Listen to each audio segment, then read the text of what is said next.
प्रेम से बोलो ओम नमो भगवते वासुदेवाय नमः। ये एक छोटी सी कहानी आपके जीवन में बड़ा बदलाव ला सकती है, इसलिए वीडियो को बिना स्किप किए बहुत ही ध्यान से सुने। एक नगर में एक धनी व्यक्ति रहता था जिसके जीवन में हर सुख सुविधा थी। वह ईश्वर की कृपा से सभी चीजों में पूर्णता का आनंद ले रहा था। उसके जीवन में 4 पत्नियां थीं और हर पत्नी से उसका एक विशेष संबंध था। उसकी चौथी पत्नी, जिसे वह सबसे ज्यादा प्यार करता था, उसे वह हर संभव खुशी देने की कोशिश करता। उसे हमेशा सजाए रखने और कीमती उपहार देने में वह कोई कसर नहीं छोड़ता। उसकी तीसरी पत्नी, जिसके साथ वह सम्मानित महसूस करता था, उसके गर्व का कारण थी। जब वह तीसरी पत्नी के साथ होता तो उसके आत्मसम्मान में वृद्धि होती। हालांकि वह हमेशा चिंतित रहता था कि कहीं तीसरी पत्नी उसे छोड़ न दे। दूसरी पत्नी, जो बहुत समझदार थी, उसकी सलाह के लिए हमेशा उसकी मदद करती। वह किसी भी समस्या के समाधान के लिए दूसरी पत्नी के पास जाता था, क्योंकि उसे लगता था कि वह सबसे अच्छी सलाहकार है।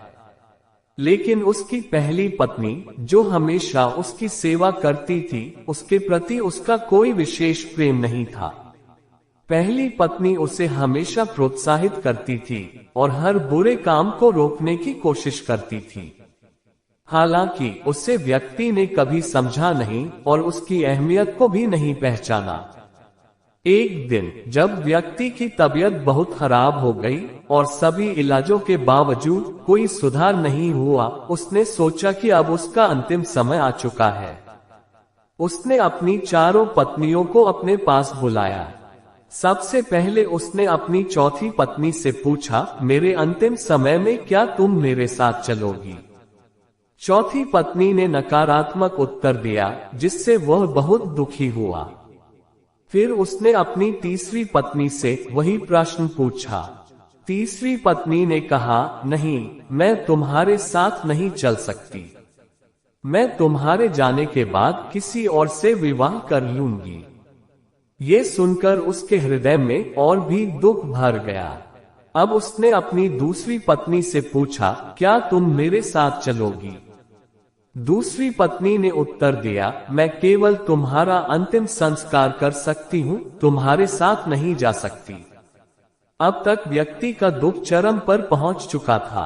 अंत में उसने अपनी पहली पत्नी से पूछा, क्या तुम मेरे साथ चलोगी? पहली पत्नी ने उत्तर दिया, मैं तुम्हारे साथ चलूंगी, क्योंकि मैं हमेशा तुम्हारे साथ रही हूँ।